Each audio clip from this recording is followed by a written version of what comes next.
pile of scrap. And today, you love that name. I do. It's cracks me. The following is an original audio series from Sierra International Machinery, Pile of Scrap, with your host, John Sacco. We're here today with President and CEO of SA, George Adams. So S stands for Sims, A stands for Adams, and when we first met, it was Adams Steel.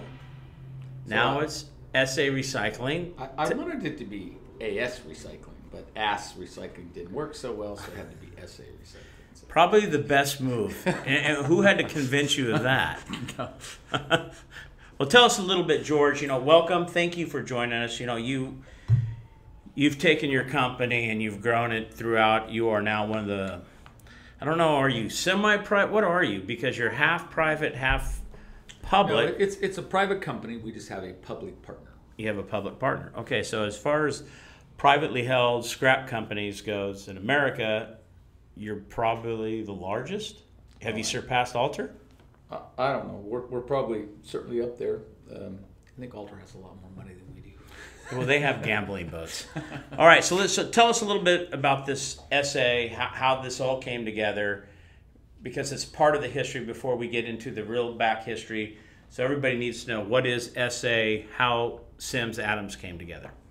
So Adams Steel was, our family business located in the Southern California area, and we had reached a point where we couldn't grow anymore. We were running up against without having a dock, and it was really difficult to get a dock in Los Angeles and Long Beach. There just weren't any available. The space was all taken up, and so we had the opportunity to do a joint venture with Hugo New, and it's Sims. It was called Sims Hugo New at the time.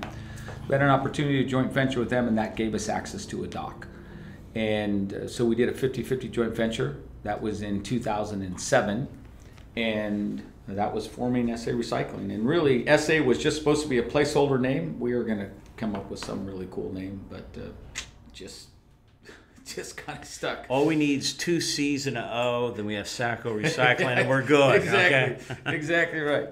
All right, so George, tell us a little bit about your start in the scrap business and your family, how it all started, because I think it's an interesting story. I know it, but I think the people who will listen to this podcast would like to know that. My father had a little scrapyard. This was in the early 70s, and I was driving truck and, late in high school, and I was working at the yard certainly in the later years, and it's just where I grew up. And so it's really all I've ever done. I'm an attorney by schooling, but I never practiced law. My first job at the company, we had landfills, and I picked scrap out of trash. First when I worked there full time, I had a crew of guys at the landfill, and I drove the roll-up truck up there every morning, and we picked the scrap metal and the recyclables out of the landfill, and I brought it back to the yard at the end of the day. Okay, so you were... That was 1976, 77. Okay, so you're doing that, but yet you end up going to law school. So there's what was that? Was that your dad telling you, George, we need an attorney in the family? Or is that you wanted to know the law? No, what happened is that as the company was growing, because you figure in 1977, when I started working with the company full time, I was 21. And so I didn't go back to law school until I was 24. So the company had grown quite a bit by then. And what was happening is I was talking to my attorneys. I didn't know what the hell they were talking about. And so they would say there's no privity of contract, or they would say that's a tort. And I just had no idea what they were talking about. And so I figured out that I could go back to school at night and I could become an attorney. And it took me 4 years. So I went to work every morning at 6 o'clock in the morning. I got out of work at 6 o'clock at night, had to be at school by 6:30. Went straight through winter, spring, summer, and fall. Yeah, all 4 seasons. Went straight through. You're in Southern California. There's 2 seasons, summer and spring. Yeah, okay. Well, there's no winter, there's no fall. Well, anyway, but straight through the year. It took me 4 years, and so I was never going to take the bar, because I wasn't going to practice law. So did you take the bar? I did. My classmates called me so many female anatomy words that I And got did you? shamed into taking And you did pass the bar. I did pass the bar. But You have an interesting story about law school, how you had to get through it because you had a habit of falling asleep. Well, so obviously I was working all day, and then by the time I got out of class, it's 10:30 at night, and so trying to study after you work 12 hours that day was always difficult. So I would walk along the riverbed, and I'd listen to tapes. Back then they were cassette tapes, and I had a player that would play them at high speed, and so it would play normal people talk about 200 words a minute, 180 to 200 words a minute. I had a tape player that would play it at 600 words a minute, and then had a pitch control, so you didn't sound like Mickey Mouse because they were talking really fast. And I would just walk up and down the river with my dog, and as long as I was walking, I wouldn't fall asleep. And so I would just play the tapes over and over and over again for each class. They were the bar review tapes, and that's how I got through law school. That's really quite a fascinating story. And you still don't sleep. Yeah, well, If you maybe in an ISRI meeting or two, but other than that, I don't know you to sleep. So, okay, so now you become a lawyer. You're still in the scrap business. You're growing your scrap business. But I met you first in 86 or 85. And when I met you, the first time, you were in bankruptcy. So it wasn't in bankruptcy yet. Okay, so when I first met you, the state of California had shut down my shredder, and so they had shut down my shredder, and they had declared the waste that California was declared the waste that was hazardous, and we had PCBs in the waste, and so they declared the waste hazardous, or had declared the waste hazardous, and they stopped my shredder. So that was March of 1980. That was March of 19. Let's see, when the hell was that? 87. Yeah, March of 87. And so I came up here with Dave Williams, and your father, your family, you guys gave me a shear baler to keep us going because. Well, first it was a 4200. Okay, a baler. That's right. It was because that was the. Dave Williams on his watch calculating how many tons a day you did. Yeah, no one else would help me, but you guys gave me a baler, and that got me. That allowed me to ship my tin because I couldn't run my shredder, and that got me going until I could get the permit to get the shredder going again. Okay, so at some point you have to declare bankruptcy, right? So we didn't declare bankruptcy. Okay, you never did go officially into bankruptcy. No. We were forced into bankruptcy. So Richard New and Wakita. They kind of got together, David Cree, they bought up a couple of my creditors' claims, and they put up the money to file an involuntary bankruptcy against me. And then they dragged us into court, and when we got into court, we lost. So, because when the bank, what happened is when the state of California shut my shredder down, my bank panicked, Mitsui Bank, and so they seized my line of credit and they bounced all my checks. So they bounced over $500,000 worth of checks. That was Friday the 13th, March 1987.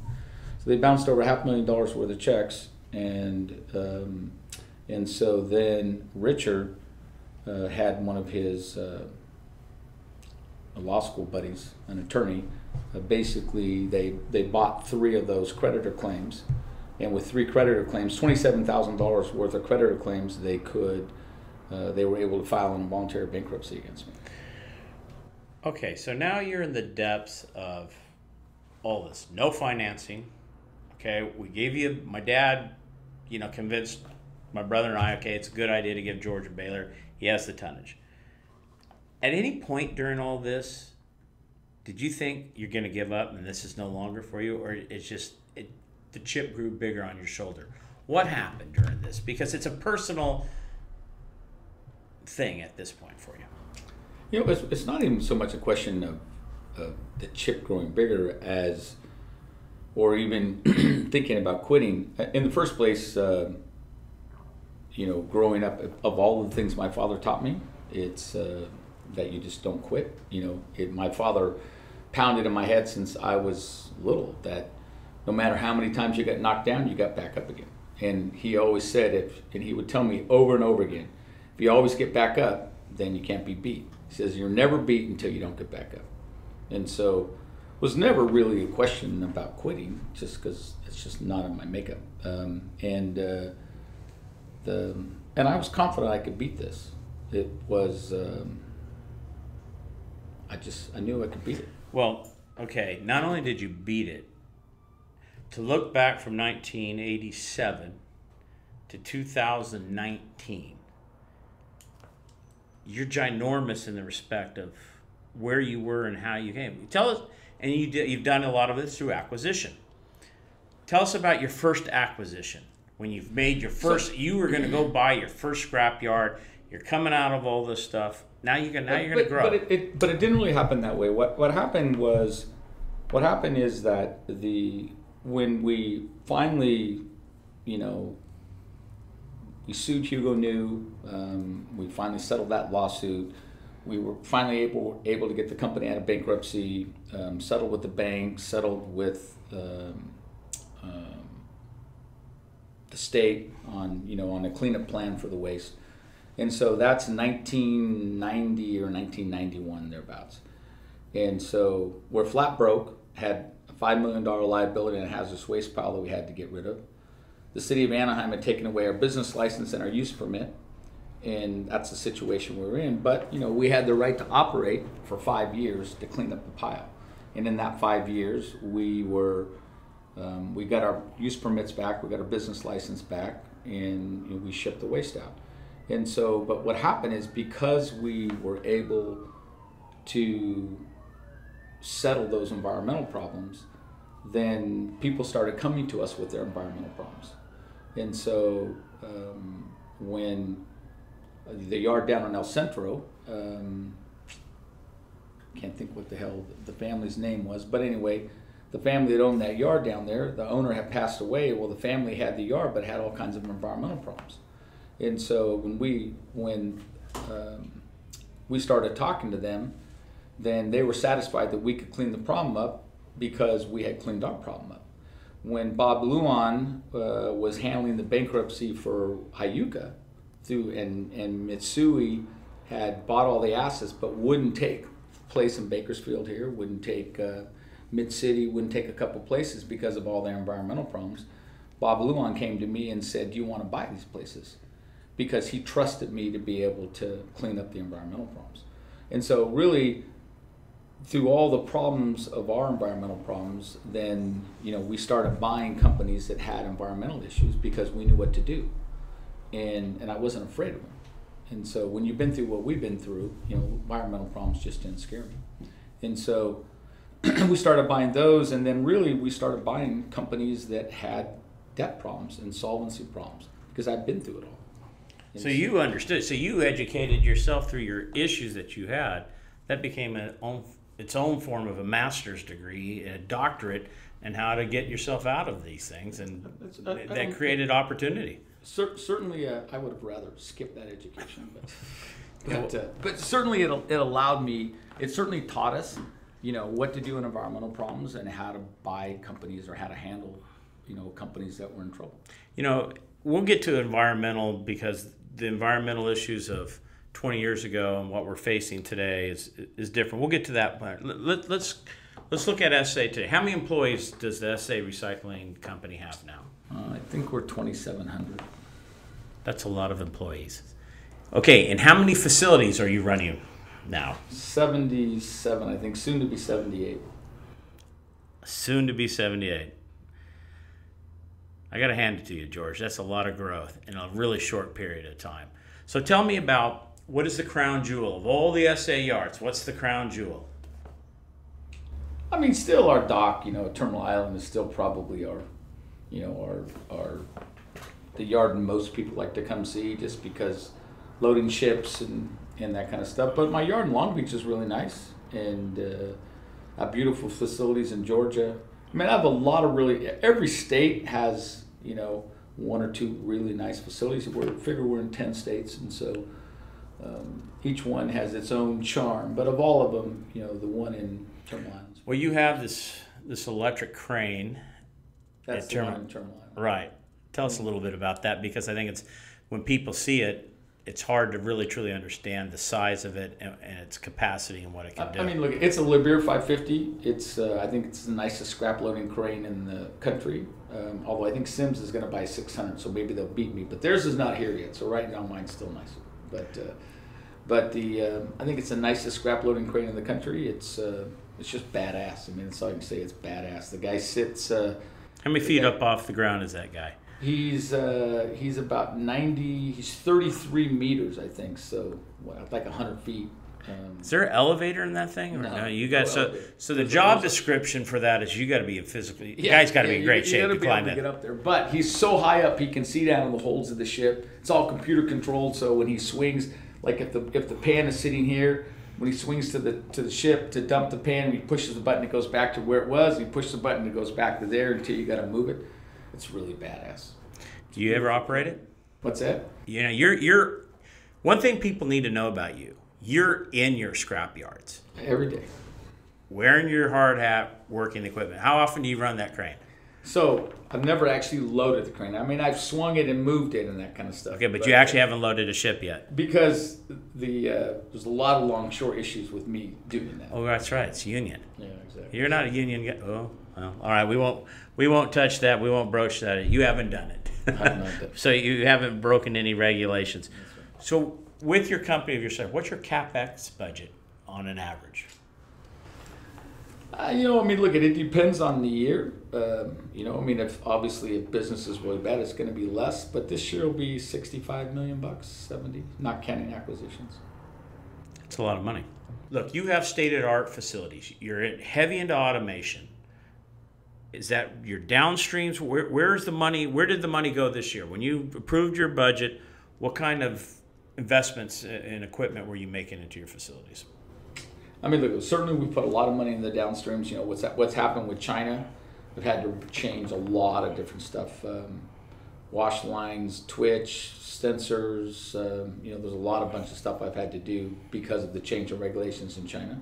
But then we're concrete, environmental, doing different stuff, new tractors, Tier 4 engines, stuff that has to be replaced, whether it's trucks or tractors. That's really an endless. Yeah, we this last year we spent money and having to get to the Tier 4 levels from our trucks, our rolling stock, and even for our excavators that we use for our demo site at Sierra Recycling and Demolition. We had to make that investment. So let's talk a little bit about. Let's go to environmental because it kind of segues. It's part of your Capex budget. Today in California, the environmental issues that the DTSC is trying, or they're claiming ASR auto shredder residue as hazardous material. What other, and stormwater, but you got yards from California all through the south into Georgia. Is California your biggest nightmare for the environmental issues as far as the regulatory burden, or is it caught up everywhere else? There's more problems in California than all the states put together, and by 10. So California is, tried to do everything it can to put you out of business. Other states try to encourage your business, want your business, like your business. The California comes in your yard looking to do everything they can to get a got you and to fine you. Other states don't. So. Well, we're here at Sierra. Okay, we're in Bakersfield. We're basically a desert. We get 5.8 inches of rain a year, and here at Sierra, we're going to spend $575,000 on new stormwater technology that nothing even leaves our parking lot. It drives me crazy. Rainwater that drops on our parking lot that doesn't touch scrap has to be sampled. Yet the DMV, Lowe's, Home Depot, and every other major business in the state of California that has a parking lot doesn't have to test their water. Well, look, there's certainly nothing fair about the DTSC and the way they regulate scrapyards. You figure in all other states, the recycling business is looked at as a green business and helping the environment. In California, we are polluters, and they wish we weren't here. So unless you're an aluminum can or a newspaper recycler, then they think that's okay. But other than that, They don't want you. What's the biggest regulation change coming down the pike that scares you the most in the state of California? Or wherever that may be. I mean, I'm looking. They're trying to regulate shredder waste and trying to make our facilities hazardous waste that have, with shredders. And so, I mean, for us, that's the third rail. I mean, we'll fight it to the death because we just can't do that. So. We need automobile shredders because what are we going to do with the automobiles? Exactly. But, state of California, as far as they're concerned, if they went to China or they went out of state, they'd be fine with that. China's not taking our scrap. Well, this is recent though, but in the past they were fine with it going anywhere but being recycled in California. So, I mean, the head of the Cal EPA told me as much in my office at Terminal Endo. So, he basically told me that the guys that were working there would get other jobs, and that we didn't need that type of industry in California. A state that wants to be green wants to axe the biggest green, the largest tonnage of recyclables.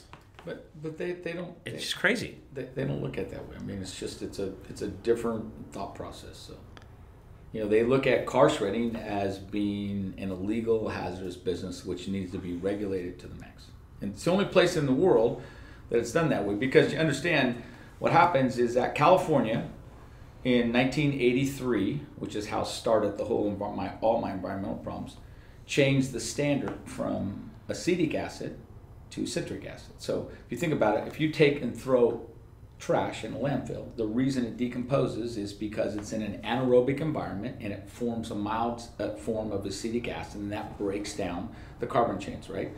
So when you're going to test for heavy metals, you put that waste in a concentrated form of acetic acid, a little stronger than what you find in the landfill, and you see if anything will come out.